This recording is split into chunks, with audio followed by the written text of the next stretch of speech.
26 janvier 1902. La maman reine est enrichie des 3 prérogatives de la très sainte Trinité. Ce matin, me trouvant dans mon état habituel, je vis devant moi une lumière illimitée, et je compris que dans cette lumière se trouvait la très sainte Trinité. En même temps, je vis devant cette lumière la maman reine, tout absorbée dans la très sainte Trinité. Elle absorbait en elle les 3 personnes divines, de telle sorte qu'elle était enrichie des 3 prérogatives de la très sainte Trinité, à savoir la puissance, la sagesse et la charité.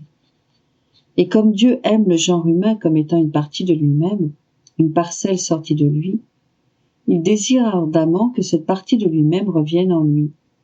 La maman reine, en participant à ce désir, aime le genre humain d'un amour ardent.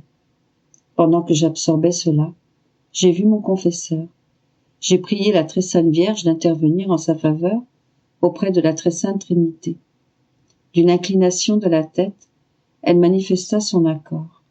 Elle porta ma prière devant le trône de Dieu, et j'ai vu que du trône divin sortait un flot de lumière couvrant totalement mon confesseur. Après, je me suis retrouvée dans mon corps.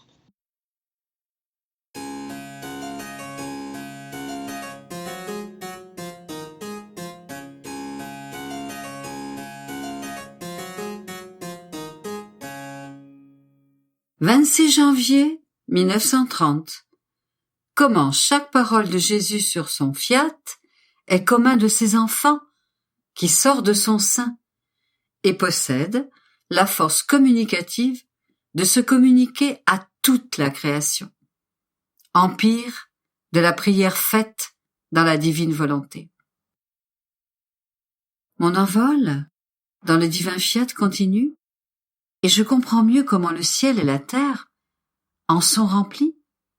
Il n'est pas une chose créée qui ne soit porteuse d'une volonté si sainte, mais mon esprit errait dans le fiat lorsque mon doux Jésus, se manifestant en moi, me dit: Ma fille, toutes les choses créées, en vertu de ma divine volonté, en qui elles vivent, perçoivent, lorsque mon divin vouloir veut manifester une vérité qui lui appartienne, une connaissance sur lui-même, ou accomplir une de ses œuvres.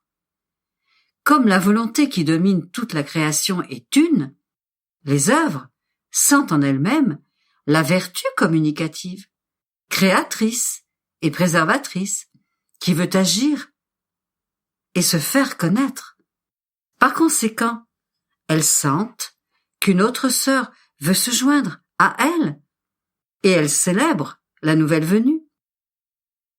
Ainsi, chaque parole que j'ai dite sur mon divin vouloir a été un fiat prononcé par nous, et qui est sorti comme un enfant du sein de notre volonté. Ce fiat est le même que celui de la création, lequel, formant son écho, fait ressentir sa force vitale là où réside notre volonté. Ce qui arrive lorsque notre divin fiat veut agir, se prononcer, se faire connaître et manifester d'autres vérités, est comparable à ce qui se passe lorsque les membres d'une famille voient que leur mère est sur le point de donner naissance à d'autres petits-enfants. Toute la famille est en fête, parce qu'elle s'agrandit, et chaque fois que s'ajoute un autre petit frère ou une autre petite sœur, tous se réjouissent et célèbrent la venue des nouveaux arrivants parmi eux. La création est ainsi. Comme elle est sortie du sein de ma divine volonté, toutes mes œuvres forment une famille. Elles sont unies entre elles, et il leur semble que l'une ne peut vivre sans l'autre. Ma volonté les unit au point de les rendre inséparables, parce qu'elles sentent que la volonté qui les domine est une.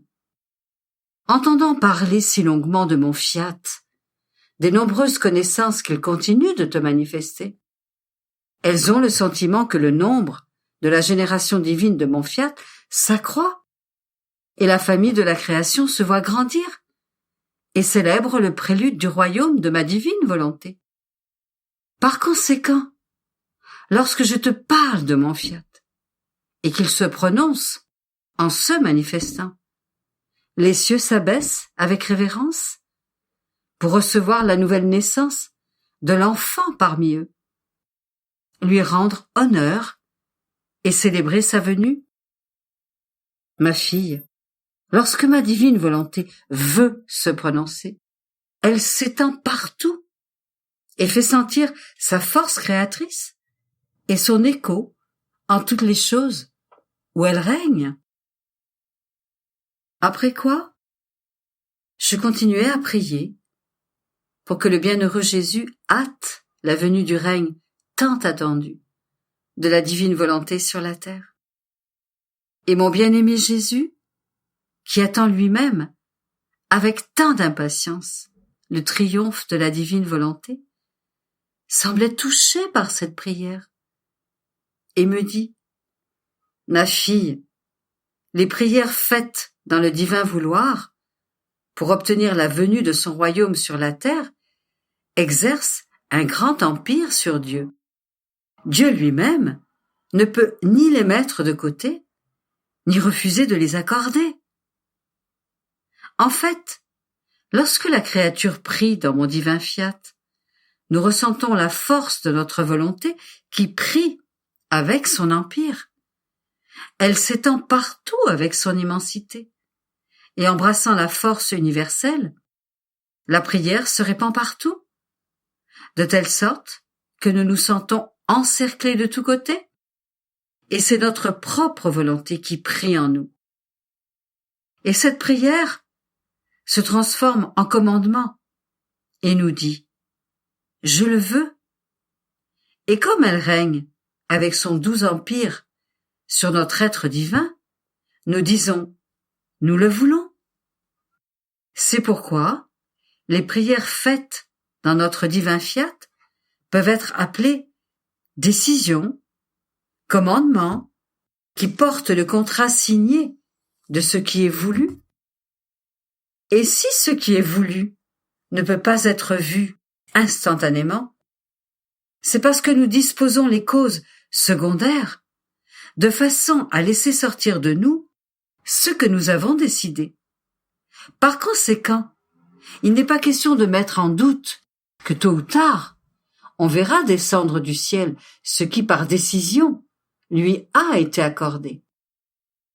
Par conséquent, continuent les prières dans notre fiat, des prières qui meuvent le ciel et la terre, et Dieu lui-même, si tu aimes voir mon royaume sur la terre. Et je prierai avec toi pour obtenir cette intention. D'autant plus que la raison ultime de la création est précisément que règne notre divine volonté sur la terre comme au ciel.